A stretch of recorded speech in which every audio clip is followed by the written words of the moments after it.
মামা যাইবে নাকি? বাজার শেষ, বাড়ি ফিরবো, একটু তাড়াতাড়ি চলেন। যাবো ঠিকই, কিন্তু ভাড়া 50 টাকা। রাস্তা ভালো না একদম। কি বলেন মামা?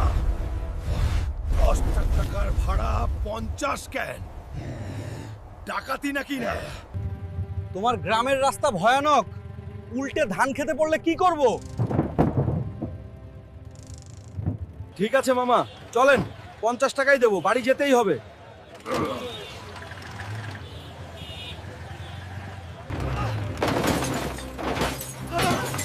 হায় আল্লাহ, সিএনজি উল্টে গেল।